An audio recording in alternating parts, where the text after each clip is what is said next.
إن الحمد لله نحمده ونستعينه ونستغفره ونعوذ بالله من شرور أنفسنا ومن سيئات أعمالنا من يهده الله فلا مضل له ومن يضلل فلا هادي له وأشهد أن لا إله إلا الله وحده لا شريك له وأشهد أن محمدا عبده ورسوله أما بعد فإن خير الحديث كتاب الله وخير الهدي هدي محمد صلى الله عليه وعلى آله وسلم وشر الأمور محدثاتها وكل محدثة بدعة وكل بدعة ضلالة وكل ضلالة في النار قال الله تبارك وتعالى وأن هذا صراطي مستقيما فاتبعوه ولا تتبعوا السبل فتفرق بكم عن سبيله ذلكم وصاكم به لعلكم تتقون۔ میرے محترم دینی بھائیوں اور قابل احترام اور بہنوں، ایک طویل سلسلہ سورۃ الانعام کی 3 آیتوں کی تفسیر کا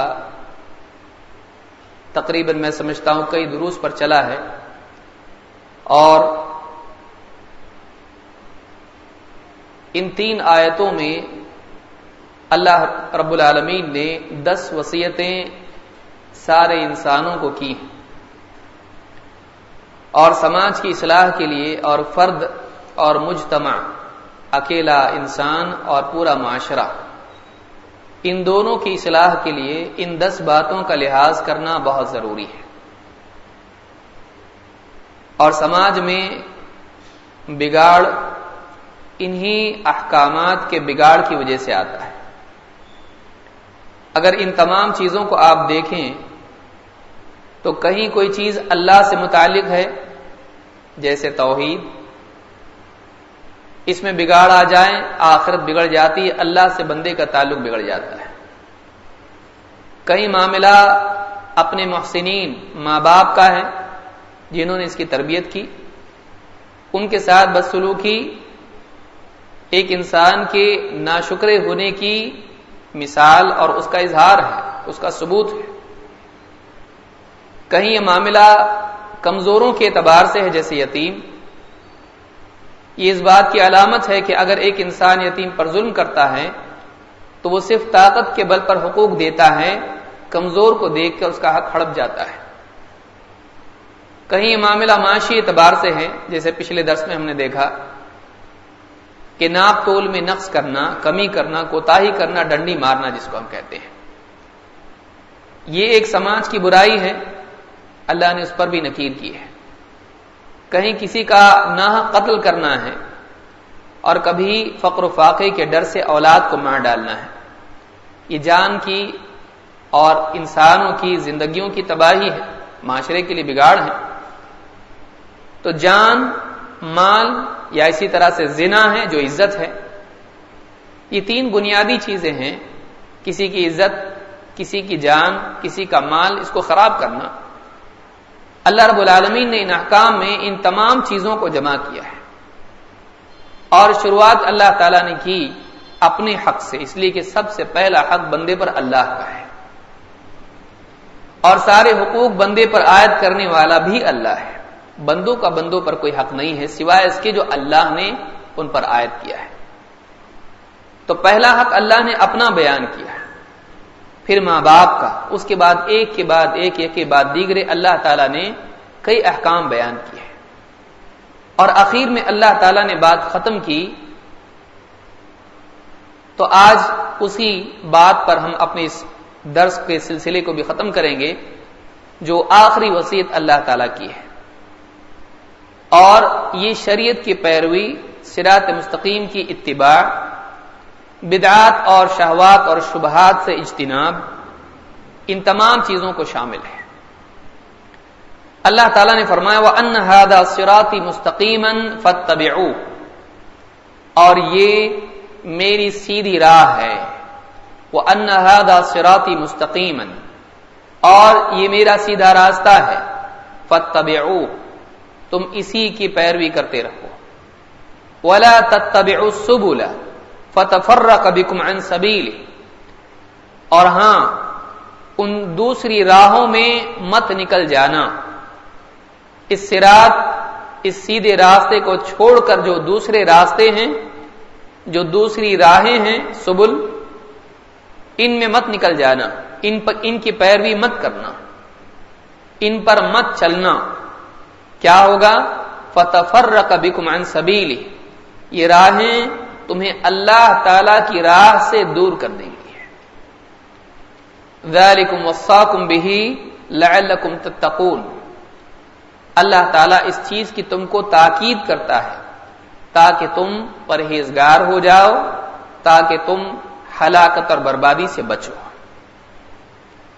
تو یہ آخری وصیت اللہ تعالیٰ کی ہے جو کہ ان تمام چیزوں کو شامل ہے، اور مزید اجمالی اعتبار سے مختصر الفاظ میں اللہ نے بتلایا کہ اللہ کے راستے پر چلو، اللہ کی سبیل، اللہ کی صراط، اللہ کے بتائے ہوئے راستے پر چلو، اللہ کی دی ہوئی شریعت کی پیروی کرو.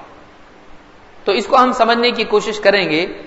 الفاظ کیا ہیں؟ وَأَنَّ هَذَا صِرَاطِي، صراط اللہ کا راستہ، وَأَنَّ هَذَا صِرَاطِي مستقیما، سیدھا راستہ ہے جس میں کوئی اعوجاج نہیں ہے، جس میں کوئی ٹیڑھا پن نہیں ہے. یہ سیدھا راستہ ہے جو اللہ تک لے جاتا ہے، یہ سیدھا راستہ ہے جو کامیابی تک، جنت تک لے جاتا ہے. اللہ تعالیٰ نے فرمایا تم اسی سیدھے راستے کی پیروی کرو. وَأَنَّ هَذَا صِرَاطِي، أَنَّ هَذَا میں اشارہ کس طرف ہے؟ یہ میرا سیدھا راستہ ہے. علماء نے کہا کہ اشارہ ان پچھلے احکام کی طرف ہے. توحید کا اہتمام، والدین یعنی بزرگوں کی تعظیم اور احترام، ان کے حقوق کی رعایت، اولاد کو قتل نہ کرنا، فقر و فاقے کے ڈر کی وجہ سے یعنی خود غرضی نہ ہونا، حتیٰ کہ اس حد تک خود غرضی چلی جائے کہ انسان اپنا سوچ کے دوسرے کو مار ڈالے. پھر عمومی طور سے دوسروں کی جانوں کا لحاظ، خون نہیں بہانا. پھر مالوں کے اعتبار سے مالوں کی حفاظت، امانت کی ادائیگی، اور اسی طرح سے مال کے اعتبار سے تجارت میں تقصیر نہ کرنا، دوسروں کا مال ہڑپنا نہیں، یا اس طرح کے جتنے احکام اللہ نے بیان کیے ہیں.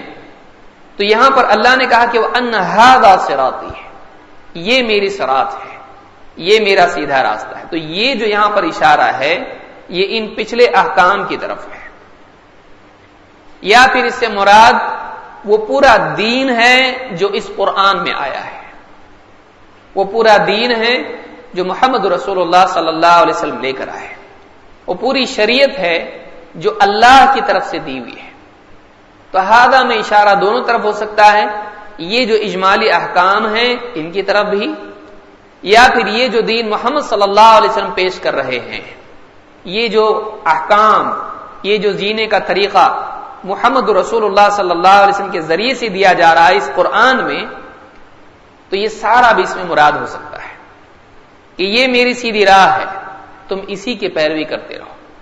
معلوم ہوا کہ ہم اس بات کے پابند ہیں کہ ہم صراط مستقیم کی پیروی کریں، اور یہ سیدھا راستہ اللہ والا راستہ ہے. اللہ کا راستہ کیوں؟ ایک تو وجہ اس کی یہ کہ یہ اللہ کی طرف سے طے کیا ہوا راستہ ہے. اللہ نے اس کو متعین کیا کہ اس پر چلو، ایسے جیو، یہ عقیدے اختیار کرو، یہ احکام ہیں ان کی پابندی کرو.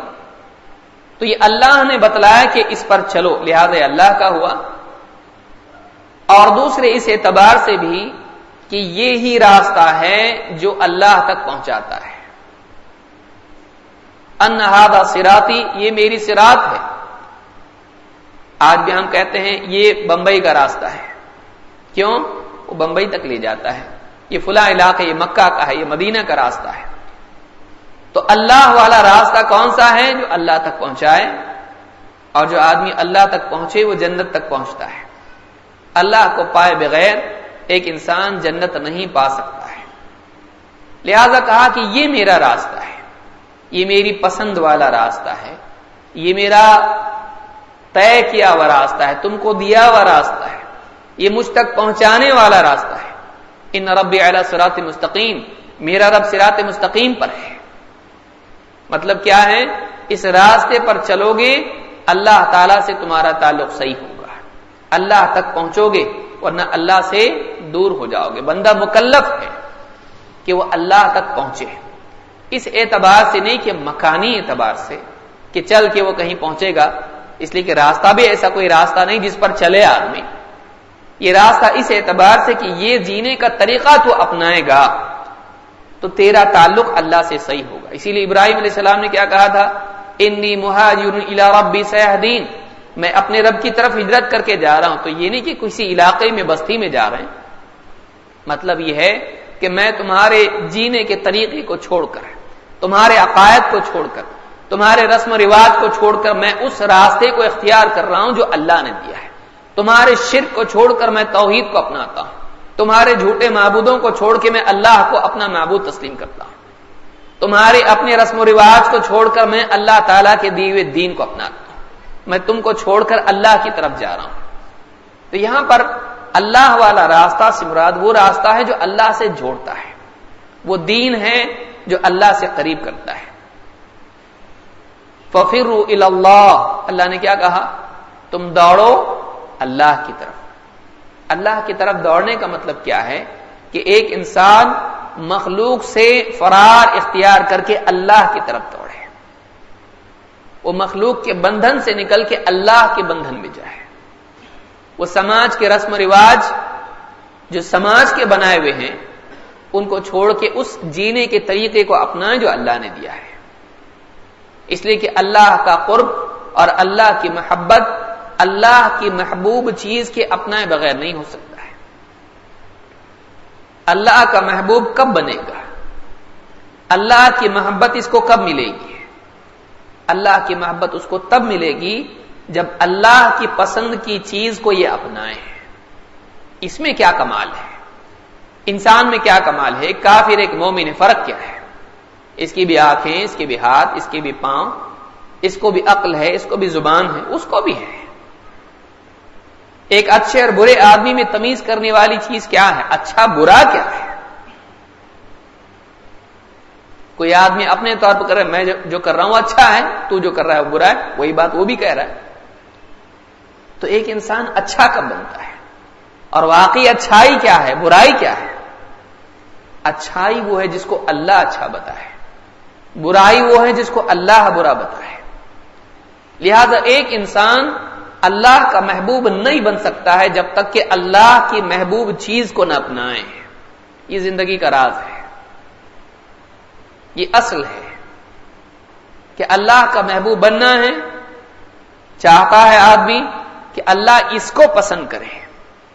اگر کوئی آدمی چاہتا ہے اللہ مجھ کو پسند کرے تو اس کا راستہ کیا ہے؟ اس کا راستہ ایک سوال ہے، اللہ کیا پسند کرتا ہے؟ اگر یہ معلوم ہو جائے، یہ اللہ کی پسند کو اپنی پسند بنا لے اور اپنے آپ کو اللہ کی پسند کے مطابق بنا لے، یہ بھی اللہ کو پسند آئے گا۔ لہذا انسان کے لیے صراط مستقیم یہ اللہ کا راستہ ہے، اس پر چلے بغیر اللہ تک پہنچنا ممکن نہیں، اور اس راستے کو اپنائے بغیر جنت کا حصول ممکن نہیں۔ اسی لیے اللہ تعالیٰ نے فرمایا وَأَنَّ هَذَا صِرَاطِي مُسْتَقِيمًا فَاتَّبِعُوهُ، یہ میرا سیدھا راستہ ہے، تم اسی راستے کی پیروی کرو۔ فَاتَّبِعُوهُ، اتبع کا مطلب ہوتا ہے اس پر چلنا، اس کے پیچھے پیچھے ہونا۔ یہ راستہ جہاں لے جائے چلتا جا، یہ دین تجھ کو جہاں لے جائے چل، جیسا حکم تیرے سامنے آئے، جیسا اللہ بتلائے ویسا کر۔ آج بھی آدمی دیکھیے جی پی ایس آدمی کے پاس ہوتا ہے، راستہ نہیں مل رہا ہے، آدمی کیا کرتا ہے؟ گوگل میپس، اب جہاں جہاں راستہ اس کے سامنے کھلتا ہے وہ بتاتا ہے اب دائیں مڑیے، اب 100 میٹر کے بعد آپ کو بائیں مڑنا ہے، یہاں کر جانا ہے، وہاں جانا ہے۔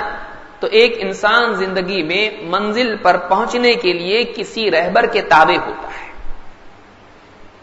اگر اس رہبر پر اعتماد ہے وہ پوچھتا نہیں کیوں۔ اب دیکھیے کوئی آدمی کبھی گوگل میپس میں جو گائیڈ لائنز آتی پوچھتا ہے ایسا کیوں؟ نہیں، کیوں؟ اس کو یقین ہے کہ یہ بہت ماہر لوگوں نے بنایا ہے اور یہ برابر آدمی کی رہبری کرتا ہے. ایک انسان کا اعتماد اس کی پیروی میں، اس کی اتباع میں پختگی پیدا کرتا ہے. جس درجے کا یقین ہوتا ہے اس درجے کی پیروی، اس درجے کی فالوئنگ پکی ہوتی ہے. جس درجے کے اعتماد میں کمی ہوتی ہے، یقین میں نقص ہوتا ہے، پیروی میں بھی نقص آتا ہے. اس اعتبار سے عمل کی کوتاہی ایمان کی کوتاہی کا نتیجہ ہوتا ہے. اسی لیے اللہ تعالیٰ نے شروعات کی توحید سے، جو کہ آدمی کا ایمان اور یقین ہے اور اللہ سے جوڑنے والا ہے، اور خاتمہ کیا کس پر؟ یہ میرا راستہ ہے، اس کی پیروی کرو. وَأَنَّ هَذَا صِرَاطِي مُسْتَقِيمًا فَاتَّبِعُوهُ. جب یقین ہوتا ہے انسان کو، آدمی پھر سوال نہیں کرتا ہے. آدمی آج ڈاکٹر سے سوال نہیں کرتا ہے، کیوں ایسا کریں گے آپ؟ نہیں، ڈاکٹر صاحب بول رہے ہیں کرو. آج ایک میکینک کہتا ہے انجن کھولنا پڑے گا، کیوں نہیں پوچھتا آدمی؟ بولتا معلومات ہے، بول رہا ہے تو کھولنا پڑے گا. کمپنی کا میکینک ہے. دنیا میں آج ایک آدمی جب دنیاوی ماہر اس کے سامنے آ کے بتاتا ہے کہ تم کو ایسا کرنا پڑے گا، آدمی ہتھیار ڈال دیتا ہے. کیوں؟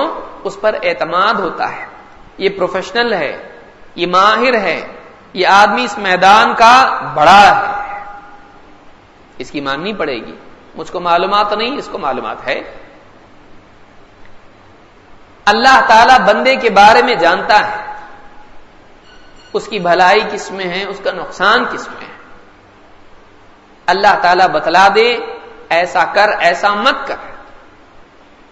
اسی لیے اللہ نے کہا یہ میرا سیدھا راستہ ہے، تم اس کی پیروی کرو، بس تمہاری کامیابی اسی میں ہے. اللہ سے سوال نہیں. ایسا کیوں؟ قربانی کیوں؟ روزہ کیوں؟ نمازیں کیوں؟ یہ کیوں؟ وہ کیوں؟ نہیں.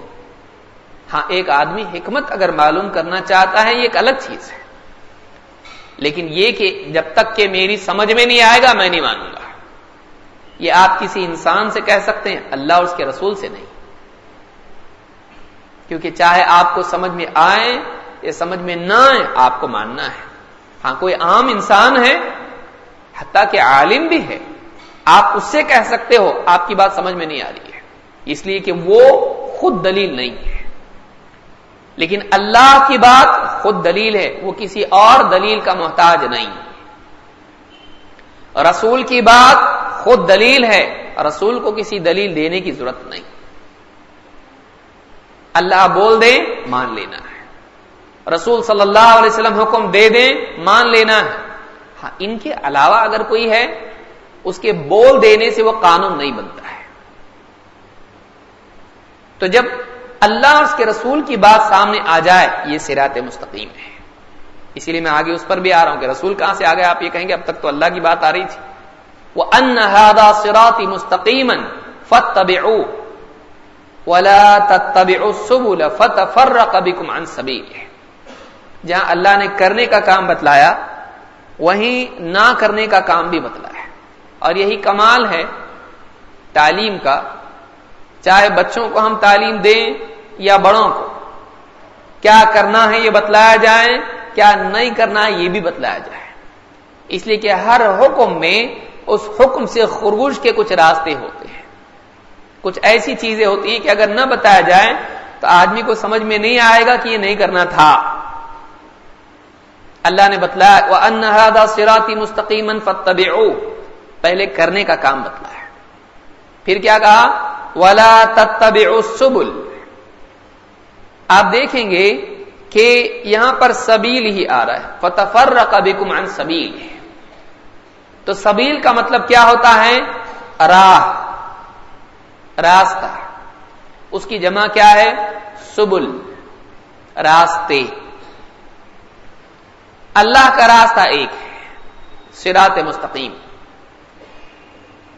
اور جو راستہ اللہ والا ہے وہ خیر کی طرف جانے والا ہے. لیکن اللہ کے راستے کے علاوہ کئی راستے ہیں. کسی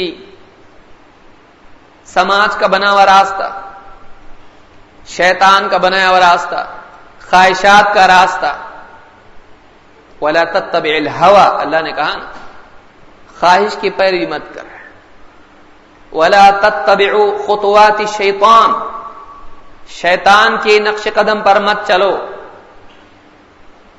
تو اللہ تعالیٰ نے بتلایا کہ کئی اتباعیں ہیں، کئی راستے ہیں جو اللہ کے راستے کے علاوہ ہیں۔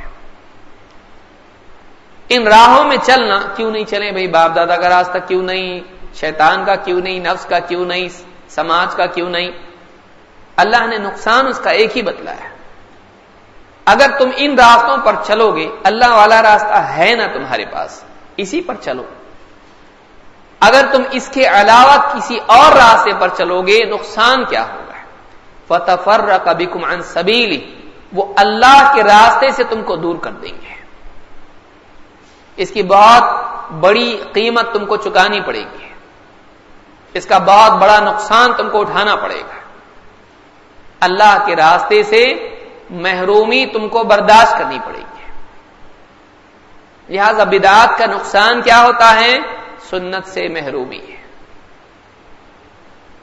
بدعات جو ہیں، اسی لیے یہاں پر تتبعوا السبل کا مطلب کیا ہے؟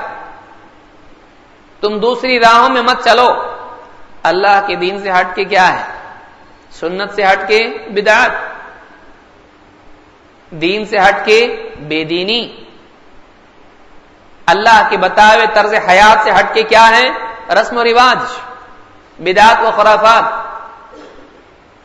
تو ایک انسان جب بدعات کے پیچھے چلتا ہے، رسم و رواج کے پیچھے چلتا ہے، سماج کے بنائے ہوئے راستے پر چلتا ہے جو اللہ کے دین سے ہٹ کے ہو، تو اس کا نقصان کیا ہوتا ہے؟ آدمی اللہ کے دین سے محروم ہو جاتا ہے، صراط مستقیم سے محروم ہو جاتا ہے۔ یہی بات اللہ نے بتلائی، وَأَنَّ هَذَا صِرَاطِي مُسْتَقِيمًا فَاتَّبِعُوهُ وَلَا تَتَّبِعُوا السُّبُلَ، دوسری راہوں میں مت چلنا ہے۔ دوسری راہیں کیا ہیں؟ امام مجاہد جو ابن عباس رضی اللہ تعالیٰ کے شاگرد ہیں، تابعی ہیں، کہتے ہیں اس سے مراد کیا ہے؟ کہتے ہیں البدع والشبہات، البدع والشبہات، یہ بدعتیں اور شبہات ہیں۔ صاف صریح اللہ کے احکام کو چھوڑ کر، عقائد کو چھوڑ کر شبہات میں چلے جانا، محکمات کو چھوڑ کر متشابہات کے پیچھے دوڑنا، یہ عقائد کے اعتبار سے، اور سنت کو چھوڑ کے انسان کا بدعتوں کے پیچھے چلنا۔ تو یہاں پر مراد کیا ہے؟ سبل سے مراد بدعتیں ہیں، بدعتوں میں مت جانا۔ کیا ہوگا؟ فَتَفَرَّقَ بِكُمْ عَنْ سَبِيلِهِ، وہ اللہ کے راستے سے تم کو دور کر دیں گے۔ اسی لیے سلف نے کہا ہے، اور حدیث بھی اس باب میں ایک ہے، کہ جب بھی کوئی قوم بدعت میں پڑتی ہے تو اللہ تعالیٰ اس سے سنت کو چھین لیتا ہے۔ اور یہ معروف چیز ہے کہ دین ہمارا ہے، اور ہر موقع کے لیے دین میں کچھ نہ کچھ عمل ہے، چاہے آپ چھینکیں، پیشاب پاکانے سے فارغ ہو، مسجد میں داخل ہو یا کچھ کریں، ہر جگہ کے لیے کوئی عمل ہے، ہر موقع کے لیے کوئی نہ کوئی سنت موجود ہے۔ اگر آدمی اس موقع پر بدعت اپنائے گا تو سنت سے محروم ہوگا۔ لہذا جب ایک قوم بدعت کو اپناتی ہے تو اس کی سزا اس کو یہ ملتی ہے کہ سنت سے محروم ہو جاتی ہے۔ اور یہ آیت صاف صریح اس باب میں بتلا رہی کہ تم اگر بدعت پر چلو گے تم اللہ کے راستے سے بھٹک جاؤ گے۔ تو گمراہی کہاں سے آتی ہے؟ آپ دیکھیں گے سورہ فاتحہ میں اللہ تعالیٰ نے اسی بات کو بیان کیا ہے، اہدنا الصراط المستقیم، یہاں کیا کہا جا رہا ہے؟ وَأَنَّ هَذَا صِرَاطِي مُسْتَقِيمًا، یہ تفسیر ہے اس کی، اے اللہ ہم کو صراط مستقیم کی رہبری عطا فرما۔ وہاں اللہ سے ہم صراط مستقیم مانگ رہے ہیں، یہاں بتلایا جا رہا ہے دیکھو یہ صراط مستقیم ہے۔ توحید، والدین کا احترام و خدمت کا اہتمام، اولاد کی تربیت، ان کی حفاظت اور جان و مال کی رعایت، عہد و پیمان کا لحاظ، تجارت میں صداقت و امانت، یہ میری سیدھی راہ ہے۔ یہ سارے احکام اللہ نے بیان کیے کہ اس کا اہتمام کرو، یہ صراط مستقیم ہے۔ یہ اصول ہیں جن سے پھر دوسرے فروع نکلتے ہیں۔ تجارت کا مجمل حکم دیا، اس میں سارے احکام آتے ہیں۔ جان و مال کا حکم دیا، اس میں ساری چیزیں ضمناً آ جاتی ہیں۔ جتنا اس کو پھیلایا جائے اتنی اس کی تفصیل آئے گی، لیکن وہ شروع کہاں سے ہوتا ہے؟ وہ شروع ہوتا ہے اللہ تشرکوا بہ شیئا، اللہ کے ساتھ کسی کو شریک نہیں، وہاں سے شروع ہوتا ہے۔ اور ختم کہاں سے ہوتا ہے؟ کہاں پر ہوتا ہے؟ یہ سیدھا راستہ ہے، یہ ان کی پیروی کرو، اللہ کی دی ہوئی شریعت کی، اللہ کے دی ہوئے دین کی، سنت کی۔ تو یہاں پر کہا وَلَا تَتَّبِعُوا السُّبُلَ، سبل میں مت نکل جاؤ، بدعتوں کے پیچھے مت جاؤ۔ صراط مستقیم سے تم کو یہ بدعتیں محروم کر دیں گے۔ تو کہا کہ فَتَفَرَّقَ بِكُمْ عَنْ سَبِيلِهِ، اللہ کی راہ سے تم کو دور کر دیں گے۔ لہذا بے دینی، بدعات، خرافات اللہ کے دین سے محرومی کا بڑا سبب ہے۔ گمراہی کہاں سے آتی ہے؟ اسی لیے آپ دیکھیں گے اللہ تعالیٰ نے کہا ایک تو دعا سکھلائی اہدنا الصراط المستقیم، اس کے بعد یہ بھی سکھلایا صراط الذین انعمت علیہم، پھر کہا غیر المغضوب علیہم ولا الضالین، ان لوگوں کا راستہ نہیں جن پر تیرا غضب ہوا، ان لوگوں کا راستہ نہیں جو سیدھے راستے سے بھٹک گئے۔ معلوم ہوا کہ کئی راستے ہیں، اور بنیادی طور پر گمراہی کی دو بنیادیں ہیں۔ اس صراط مستقیم سے محرومی کی دو بنیادیں ہیں، ایک ہے جہالت اور دوسرے خواہش پرستی ہے۔ جہالت، معلوم ہی نہیں صراط مستقیم، آدمی راستہ معلوم نہیں ہوگا تو دوسرے راستے پہ نکل جاتا ہے، تو علم نہ ہونے سے آدمی صراط مستقیم سے محروم ہوتا ہے۔ سادہ مثال، ہم کوئی کسی علاقے میں جانا چاہتے ہیں، گاڑی لے کے جا رہے ہیں، بھٹکتے کیوں ہیں؟ بھٹکتے اسی لیے ہیں کہ راستہ معلوم نہیں۔ اور ایک آدمی مسجد سے گھر آتا ہے تو کبھی راستہ بھٹکتا ہے؟ نہیں، سالوں کا تجربہ ہے، یاد ہو چکا ہے، خیالات میں رہوں گا تب بھی آتا ہوں، کیوں؟ معلوم ہے، عادت ہے۔ راستہ اگر معلوم نہ ہو بھٹک جاتا ہے، پہلا سبب محرومی کا۔ دوسرا سبب، راستہ معلوم ہے لیکن کہیں اور لبھانے والی چیز دکھائی دے رہی ہے، اس راستے کو چھوڑ کے اس کو پانے کے لیے جاتا ہے۔ بچہ اسکول کے راستے پر جا رہا ہے، تتلی دکھائی دی، اب وہ راستہ چھوڑ دیا، اسکول والا تتلی کے پیچھے گیا، لیٹ ہو گیا، ڈر گیا، اب جاؤں گا تو پٹائی ہوگی اسکول میں، جاتا ہی نہیں۔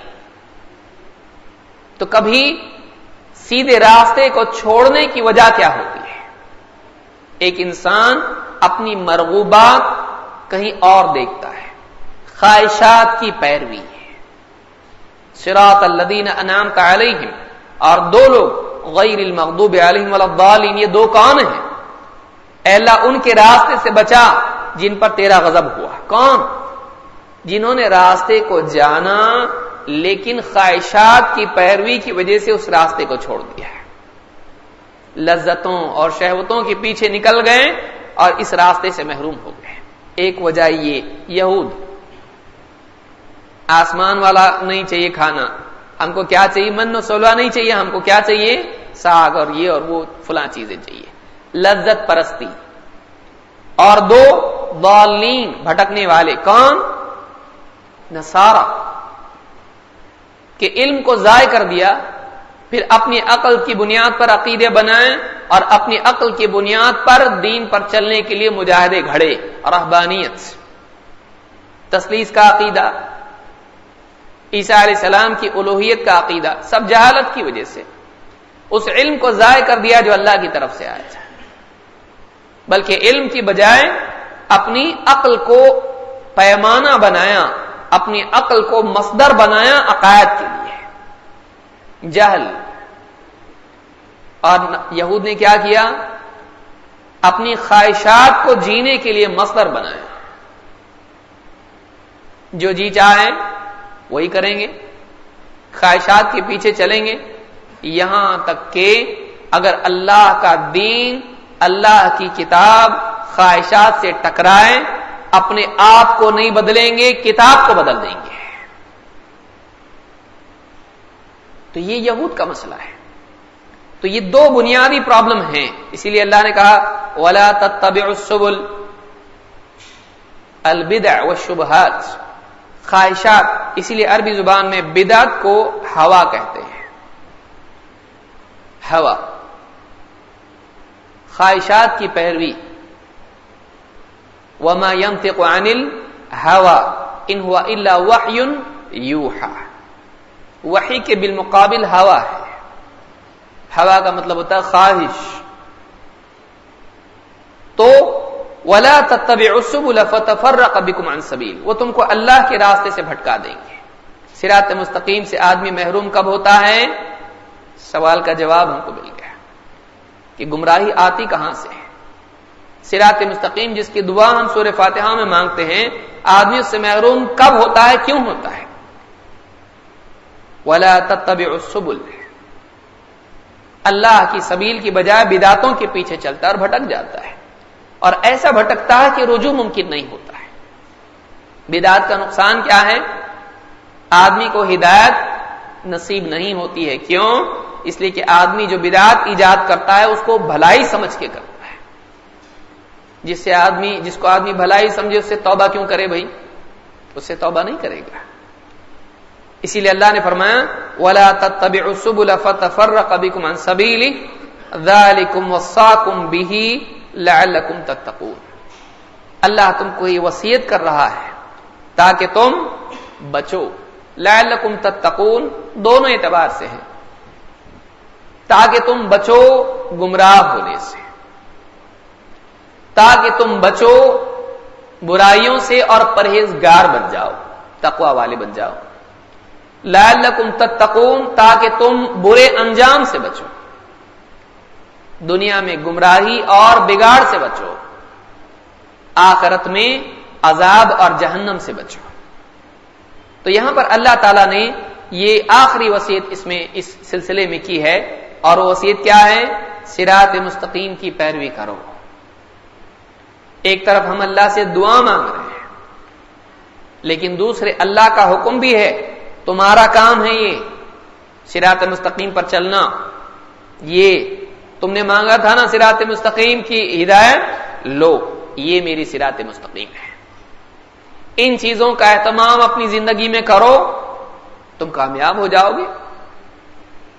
اور اگر تم نے اس کو چھوڑ کے دوسرے راستے اپنائیں، خواہشات، عقل پرستی، سماج پرستی، اس کے پیچھے تم نکل گئے، تم صراط مستقیم سے محروم ہو جاؤ گے۔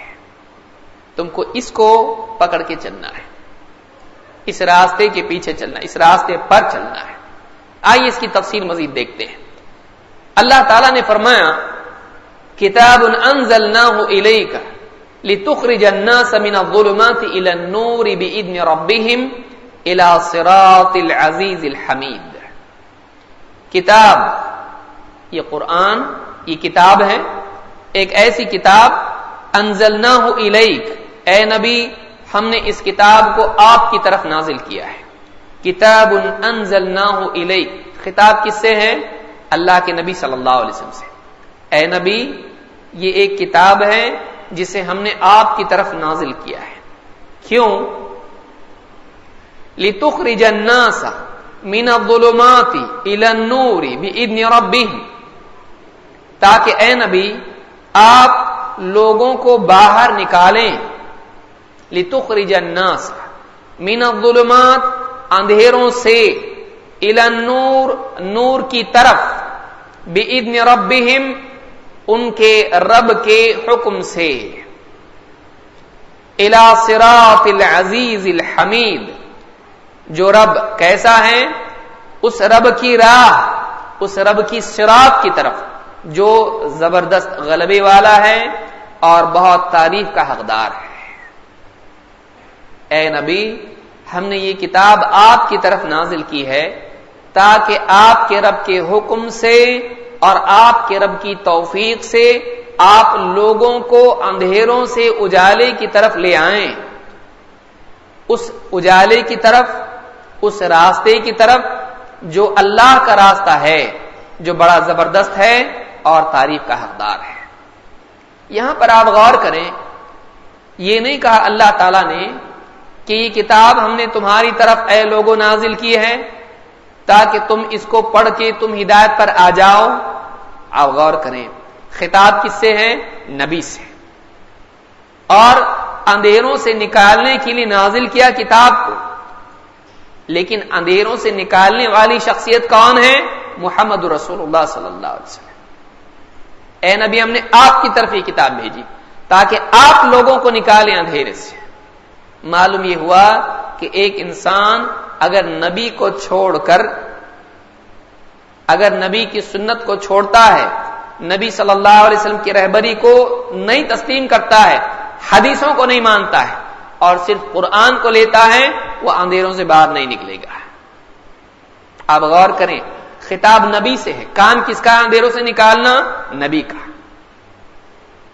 ہم نے آپ کو یہ کتاب دی ہے، آپ ان کو نکالو اندھیرے سے۔ معلوم یہ ہوا کہ جو آدمی نبی کریم صلی اللہ علیہ وسلم کو چھوڑ کر، آپ کی حدیث اور آپ کی سنت کو چھوڑ کے اپنی عقل سے قرآن کو سمجھے گا، وہ کبھی اندھیرے سے باہر نہیں نکلے گا۔ لہٰذا اس سے بات معلوم ہوتی ہے، اور آپ دیکھیں گے کہ اللہ کے نبی صلی اللہ علیہ وسلم نے بھی اس کی تاکید کی ہے۔ آپ نے کیا فرمایا؟ ترکت فیکم شیئین، میں اپنے بعد دو چیزیں چھوڑ کے جا رہا ہوں، لن تضلوا بعدہما، ان دو کے بعد تم گمراہ نہیں ہوں گے۔ ہدایت تم کو چاہیے، رہبری تم کو چاہیے، گائیڈنس تم کو چاہیے، دو چیزیں ہیں، ایک کتاب اللہ و سنتی، اللہ کی کتاب اور میری سنت۔ تو نبی کی سنت بھی ضروری ہے۔ یہاں پر یاد رکھیں کہ اللہ نے جو احکام بیان کیے، کوئی آدمی نہ کہے دیکھو یہی صراط مستقیم ہے، اب نبی کی کیا ضرورت ہے؟ قرآن میں اللہ نے بتایا نا، توحید کا اہتمام کرو اور ماں باپ کا خیال رکھو، یہ کرو، جان کو مت مارو، اولاد کو مت مارو، تجارت میں کرو اور عہد و پیمان کا لحاظ رکھو، صاحب چیز بس ختم، اس کو کر لیا صراط مستقیم ہو گیا۔ کہاں ہے حدیث پہ چلو؟ جاہل ہے یہ۔ یہاں پر اللہ نے کیا فرمایا؟ اے نبی، اس کتاب کو ہم نے آپ کی طرف نازل کیا ہے تاکہ آپ نکالو اندھیروں سے ان لوگوں کو اجالے کی طرف۔ آپ قرآن میں دیکھیں گے، یہاں پر ایک نقطہ یہ بھی ہے، من الظلمات الی النور۔ قرآن میں اللہ کی طرف سے جب نور کا ذکر آتا ہے وہ کبھی جمع نہیں ہوتا ہے۔ انوار کبھی آیا؟ اللہ کے نوروں کی طرف لاؤ، کبھی نہیں۔ نور ایک ہے لیکن ظلمہ کئی ہیں، ظلمات۔ ظلمہ کے معنی عربی زبان میں ہوتے ہیں اندھیرا، ظلمۃ اللیل، رات کا اندھیرا، ظلمہ، ظلمات، اندھیرے۔ تو اندھیرے کئی ہیں لیکن اجالا ایک ہے۔ اندھیرا جہالت کا اندھیرا، خواہشات کا اندھیرا، ظلم کا اندھیرا۔ اس لیے حدیث میں بھی کیا آیا ہے؟ اتقوا الظلم فإن الظلم ظلمات یوم القیامہ، ظلم سے بچو اس لیے کہ ظلم قیامت کے دن اندھیروں کی شکل میں آئے گا۔ تو اندھیرے کئی ہیں، جہالت کا اندھیرا، گناہ کا اندھیرا، خواہشات کا اندھیرا، لیکن اجالا ایک ہے، اجالا ایک ہے۔ اور وہ اجالا کیا ہے؟ وہ نور، وہ علم جو اللہ کی طرف سے آیا ہے۔ اسی لیے کہا لِتُخْرِجَ النَّاسَ مِنَ الظُّلُمَاتِ إِلَى النُّورِ بِإِذْنِ رَبِّهِمْ۔ اور یہ نبی بھی اپنی خواہش سے نہیں کر رہے ہیں، ان کے دل میں آ گیا، جیسے آدمی کہے کہ بھائی نبی صلی اللہ علیہ وسلم کو بہت دکھ ہوا لوگوں کا تو انہوں نے ایک دین بنائے۔ اللہ کے نبی صلی اللہ علیہ وسلم کو عرب کا حال دیکھ کر بہت دکھ ہوا، بہت بگڑے ہوئے ہیں، بہت سوچے اور پھر ایک ریلیجن بنا دیے، نہیں۔ اللہ نے یہاں پر اشارہ دے دیا، یہ نبی جو کر رہے ہیں اپنی طرف سے نہیں کر رہے ہیں، بِإِذْنِ رَبِّهِمْ، ان کے رب کے حکم سے کر رہے ہیں، بِإِذْنِ رَبِّهِمْ، ان کے رب کا حکم ہے ان کو۔ یہ اپنی طرف سے کچھ نہیں کر رہے ہیں، یہ جو لوگوں کو ہدایت کی طرف لائیں گے یہ رب کے حکم سے کر رہے ہیں۔ الی صراط العزیز الحمید، اس رب کی راہ جو بڑا زبردست غلبے والا ہے اور حمد اور تعریف کے لائق ہے۔ الی صراط العزیز الحمید۔ تو یہاں پر آپ نے دیکھا کہ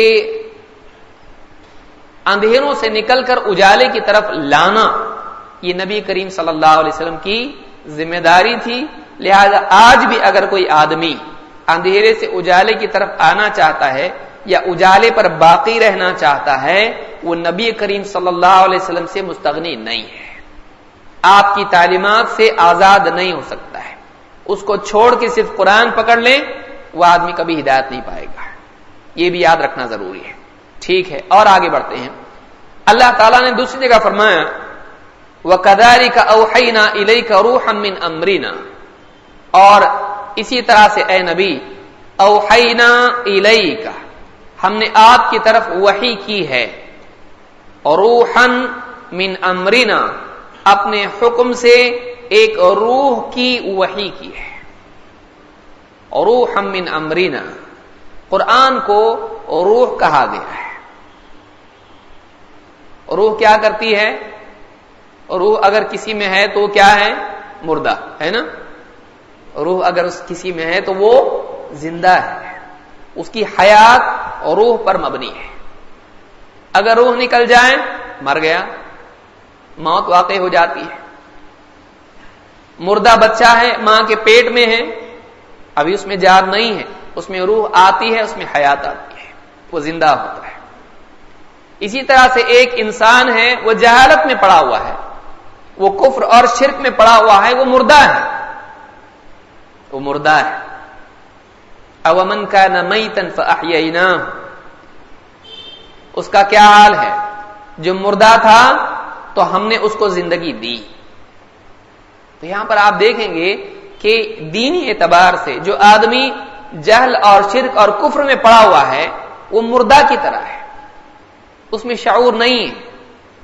جیسے ہی اس کے دل میں ایمان آتا ہے، جیسے ہی وہ اللہ تعالی کی دی ہوئی شریعت، اللہ کی دی ہوئی ہدایت کے نور میں نہاتا ہے، وہاں اس کی زندگی میں زندگی حیات آتی ہے، وہاں واقعی معنی میں وہ زندہ ہوتا ہے۔ ورنہ وہ زندگی کوئی زندگی ہے جو کفر والی ہو، جو شرک والی ہو، جس میں جہل ہو، اللہ ہی کو نہیں پہچانتا، یہ کوئی زندگی ہے؟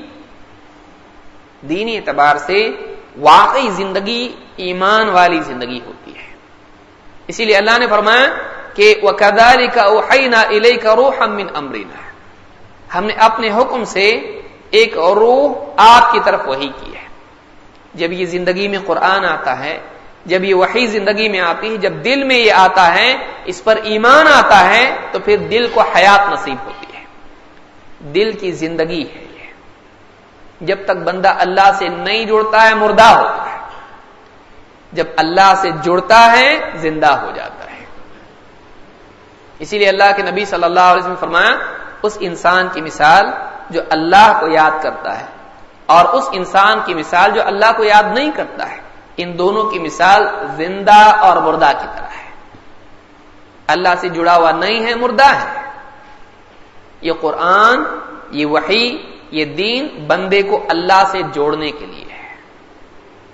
اقرأ بسم ربک الذی خلق، یہ عبد کو رب سے جوڑنے کے لیے ہے، پڑھ۔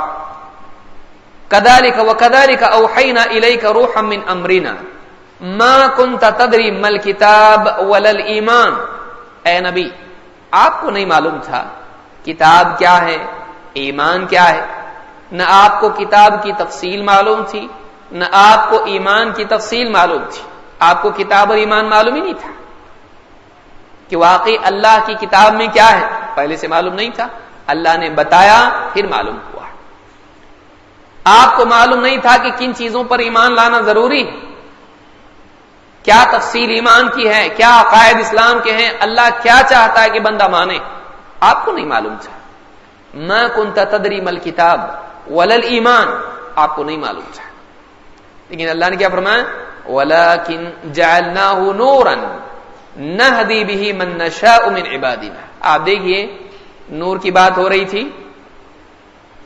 اندھیروں سے نور کی طرف لائیں. اب اللہ نے اسی نور کا تذکرہ کیا ہے. وَلَٰكِن جَعَلْنَاهُ نُورًا، اس قرآن کو ہم نے نور بنایا ہے، اس وحی کو ہم نے نور بنایا. نہدی بہ من نشاء من عبادنا، اس نور کے ذریعے سے اپنے بندوں میں سے جس کو ہم چاہتے ہیں ہدایت دیتے ہیں. پچھلی آیت میں بتایا تھا کہ نبی صلی اللہ علیہ وسلم ہدایت دیتے ہیں. اس آیت میں بتلایا اللہ تعالی ہدایت دیتا ہے، اور آگے بھی آ رہا ہے وَإِنَّكَ لَتَهْدِي إِلَى صِرَاطٍ مُسْتَقِيمٍ، اور یقیناً اے نبی آپ صراط مستقیم ہی کی طرف رہبری کرتے ہو. آپ عجیب بات ہے، آپ دیکھیے اللہ تعالیٰ نے ایک ہی آیت میں دونوں جمع کر دیا. نہدی ہم ہدایت دیتے ہیں، لتہدی آپ ہدایت دیتے ہو. یہ کیا ہے؟ ہدایت اللہ دیتا ہے یا محمد رسول اللہ صلی اللہ علیہ وسلم دیتے ہیں؟ اگر آدمی کو واقعی دین کا علم نہ ہو، آدمی یہاں پر ٹھوکر کھا جائے گا. ہدایت دو طرح کی ہے، ایک ہے توفیق اور دوسرے ہے ارشاد. اس کو سمجھیں، یاد رکھیں اس کو. ایک ہے ارشاد اور دوسرے ہے توفیق. ارشاد کا مطلب ہوتا ہے بتلانا، راستہ دکھانا، اور توفیق کا مطلب ہوتا ہے راستے پر چلانا. نبیوں کا کام کیا تھا؟ یہ صحیح ہے، یہ غلط ہے، یہ مانو، یہ مت مانو. فذکر انما انت مذکر لست علیہم بمسیطر. اے نبی آپ نصیحت کیجئے، آپ نصیحت کرنے والے ہو، آپ ان پر ڈاروگا نہیں، آپ کا کام بتلانا ہے. انما انت منذر، آپ تو بس لوگوں کو خبردار کرنے والے ہو، آپ کا کام لوگوں کے دلوں میں ہدایت کو ڈالنا نہیں ہے. انک لا تہدی من احببت ولکن اللہ یہدی من یشاء. اے نبی آپ جسے چاہو اسے ہدایت دے دو، ایسا نہیں ہے. یہ اللہ ہے جسے چاہتا ہے ہدایت دیتا ہے، جسے پسند کرتا ہے ہدایت دیتا ہے. تو یہاں پر اللہ نے نفی کی، نبی صلی اللہ علیہ وسلم سے ہدایت کی اور اللہ کے لیے ہدایت بیان کی. مطلب اللہ تعالیٰ دلوں میں ہدایت ڈالتا ہے، آپ نہیں ڈال سکتے. اگر آپ کے بس میں ہوتا تو ابو طالب کے دل میں ایمان ڈال دیتے. نہیں. تو ایک ہدایت ہے راستہ بتانا، تو آپ نے بتلایا یہ صحیح ہے، یہ غلط، یہ شرک ہے، توحید، یہ گناہ ہے، یہ نیکی. لیکن لوگوں کو اس پر چلانا، لوگوں کے دل میں ہدایت ڈالنا، یہ اللہ کے سوا کوئی نہیں کر سکتا ہے. تو پہلے حصے میں بتلایا جا رہا ہے نہدی بہ من نشاء من عبادنا. رہبری تو اللہ نے سب کے لیے بھیجی بھائی، لیکن توفیق اللہ تعالیٰ جس کو چاہتا ہے دیتا ہے. جس میں طلب ہوتی ہے اس کو ہدایت ملتی ہے، جس میں طلب ہوتی ہے اس کو ہدایت ملتی ہے. جو اللہ کی طرف رجوع کرتا ہے اس کو اللہ ہدایت دیتا ہے. تو اللہ نے فرمایا کہ وَلَٰكِن جَعَلْنَاهُ نُورًا نَّهْدِي بِهِ مَن نَّشَاءُ مِنْ عِبَادِنَا. اس قرآن کو، اس وحی کو ہم نے نور بنایا ہے جس کے ذریعے سے اپنے بندوں میں سے ہم جس کو چاہتے ہیں ہدایت دیتے ہیں. اس کو ہدایت نہ بھی ملے تو وہ اللہ کا بندہ رہتا ہے، چاہے وہ اللہ کو مانے یا نہ مانے، اللہ کا بندہ ہے. وہ نہیں مانتا ہے اس کا قصور ہے، لیکن ہے وہ بندہ اللہ کا. اللہ کی بندگی سے فرار کو اختیار نہیں کر سکتا ہے. نہدی بہ من نشاء من عبادنا وانک لتہدی الی صراط مستقیم. اور یقیناً اے نبی آپ بالیقین صراط مستقیم ہی کی طرف رہبری کرتے ہو. آپ رہبری کرتے ہو، توفیق ہم دیتے ہیں. یہ دونوں میں جمع ہے. رہبری آپ کی ہے، توفیق ہماری. آپ کی رہبری کے بعد بھی کچھ لوگ ایمان نہیں لائیں گے. کیوں؟ اس لیے کہ ہماری توفیق ان کو نہیں ہے. ہماری توفیق کیوں نہیں ہے؟ اس لیے کہ ان میں طلب نہیں ہے. وَيَهْدِي إِلَيْهِ مَنْ أَنَابَ. اللہ نے کیا کہا؟ وَيَهْدِي إِلَيْهِ مَنْ أَنَابَ. اور اللہ ہدایت دیتا ہے اپنی طرف اس کو جو اللہ کی طرف پلٹتا ہے. اللہ کی طرف تو پلٹا نہیں, اللہ کیوں ہدایت دے؟ ہدایت گیری پڑی چیز ہے, کسی کو بھی دے دے, سب سے قیمتی چیز ہے, سب سے قیمتی چیز ہے. اللہ یوں ہی دے دے گا کسی کو؟ تو طلب جہاں ہوتی ہے وہاں حصول ہوتا ہے. لہذا یہاں پر فرمایا کہ آپ یقیناً صراط مستقیم کی طرف رہبری کرتے ہو. صراط اللہ, دیکھیے وہاں پر کیا ہے, وَأَنَّ هَذَا صِرَاطِي, یہ میری سیدھی راہ ہے. یہاں کہا صراط اللہ, اس اللہ کی صراط, تو معلوم ہے کہ نبی کریم صلی اللہ علیہ وسلم جو رہبری دے رہے ہیں وہ صراط مستقیم کی ہے. تو آپ نبی سے مستغنی ہو کر صراط مستقیم نہیں پا سکتے. لب لباب کیا ہے بات کا خلاصہ کلام, نبی سے محروم ہو کر, نبی کی رہبری کو چھوڑ کر صراط مستقیم پانا ناممکن ہے. صرف قرآن پکڑ کے نہیں چلے گا, قرآن کے ساتھ نبی کا فرمان بھی ہے. وَإِنَّكَ لَتَهْدِي إِلَى صِرَاطٍ مُسْتَقِيمٍ صِرَاطِ اللَّهِ الَّذِي لَهُ مُلْكُ مَا فِي السَّمَاوَاتِ وَمَا فِي الْأَرْضِ, اس اللہ کی راہ, اس اللہ کا راستہ کہ جو آسمان و زمین میں جو کچھ بھی ہے اسی کا ہے. وہ اللہ کیسا ہے؟ وہ مالک ہے آسمان و زمین کا. آسمان و زمین میں جو بھی ہے اس کا ہے, ذرے سے لے کے پہاڑوں تک, اور بادل اور آسمان اور ساری چیزیں, سورج چاند, سب اس کا ہے. الا الی اللہ تصیر الامور, اور خبردار سارے امور پلٹ کے اللہ ہی کی طرف جاتے ہیں. جتنے کیس ہیں وہ سب ججمنٹ کے لیے اللہ کی طرف جاتے ہیں, چاہے دنیا کے ہوں یا آخرت کے. سارے معاملات کا فیصلہ اللہ کرتا ہے. تو اگر آج تم اللہ کے راستے کو چھوڑ کے کچھ اور راستہ اختیار کیے ہوئے ہو تو یاد رکھو اللہ کے فیصلے سے تم بھاگ نہیں سکتے. اللہ تعالیٰ ہی کا فیصلہ کائنات میں چلتا ہے.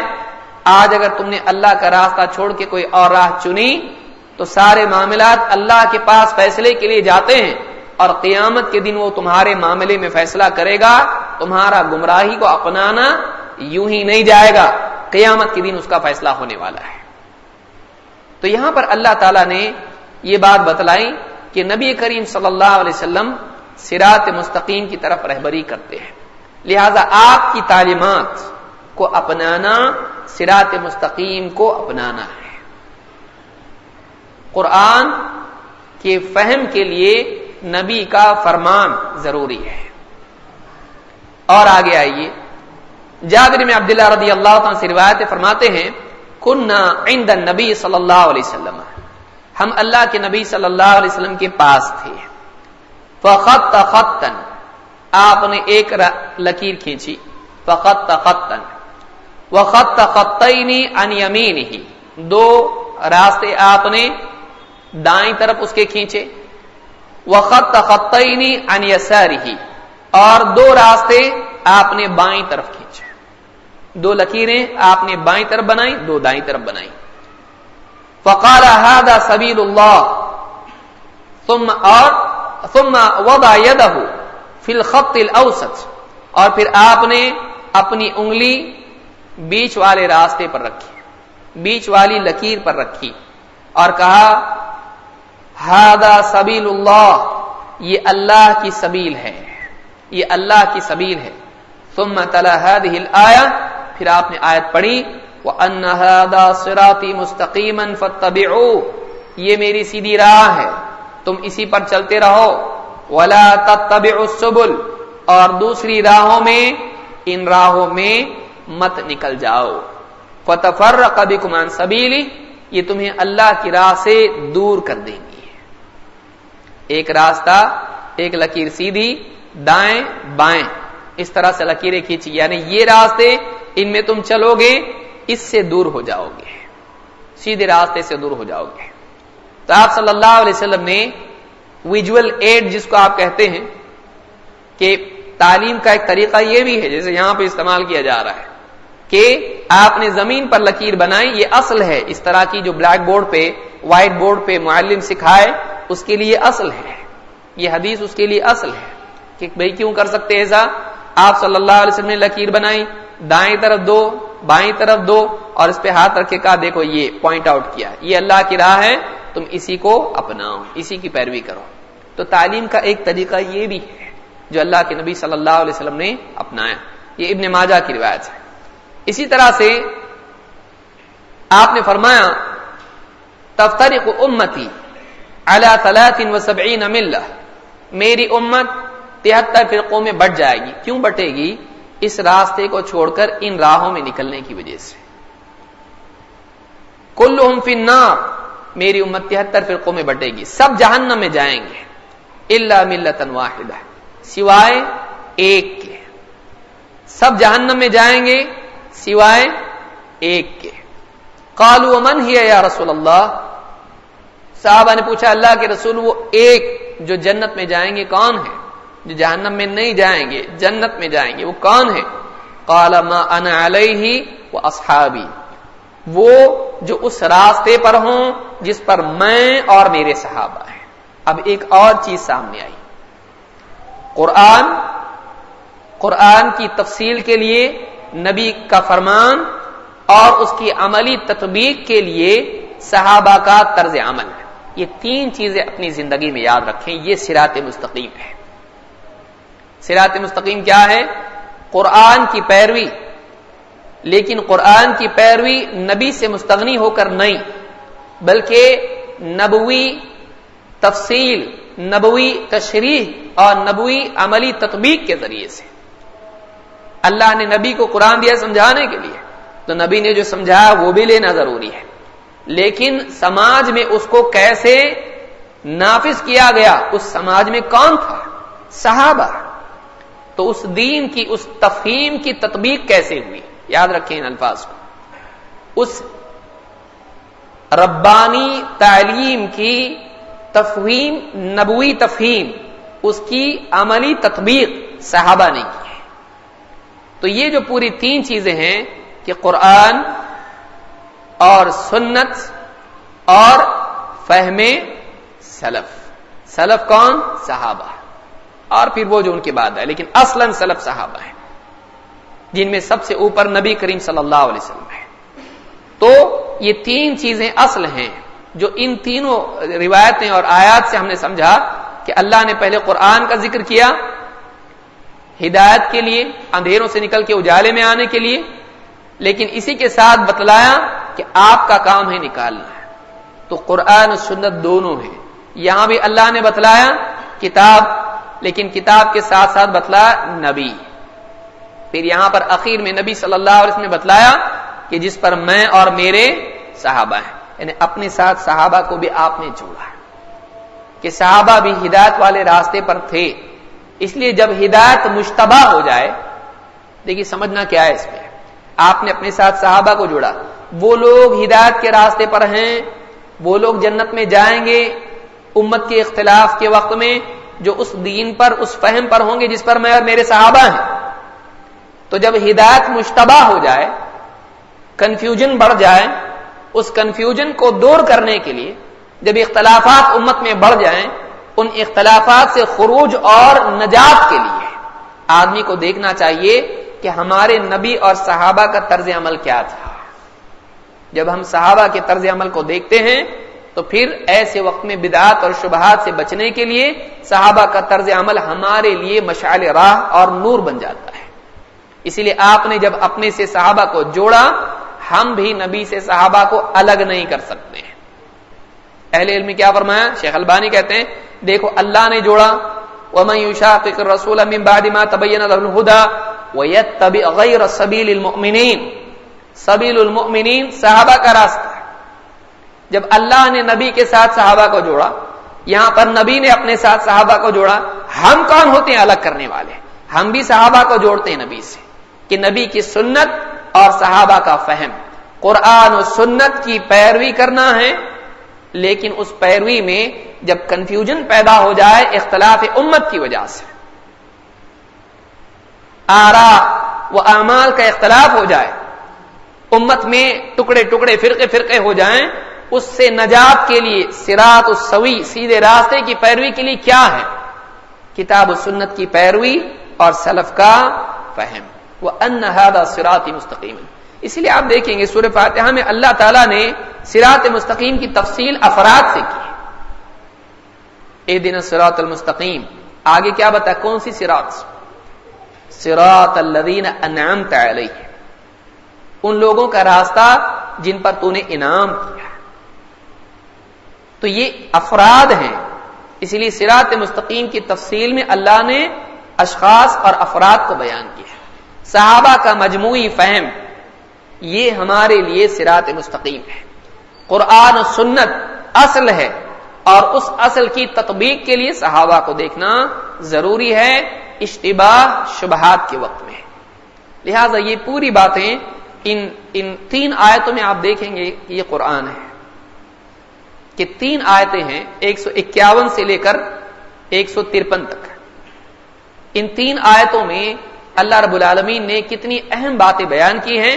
اگر ان احکام کا التزام اگر عالمی طور پر سماج کریں تو جان و مال، عزت آبرو اور عقائد اور رسم و رواج کے اعتبار سے ساری خرابیاں مٹ جائیں.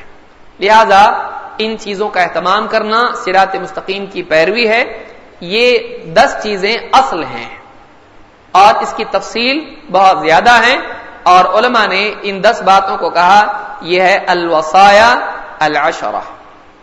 یہ اللہ کی 10 وصیتیں ہیں اور یہ بہت اہم آیتیں ہیں. ان کی تفصیل کو سمجھنا اور اپنی زندگی میں عملی طور پر ان کی تطبیق کرنا یہ ہماری نجات اور فلاح کے لیے ضروری ہے. اللہ رب العالمین سے دعا ہے کہ ہم کو قرآن کریم کے سیکھنے اور سمجھنے اور اس پر عمل کرنے کی توفیق عطا فرمائیں اور دین کا علم حاصل کرنے اور ایسی مجالس میں آنے کی توفیق دے. اقول هذا واستغفر الله لي ولكم.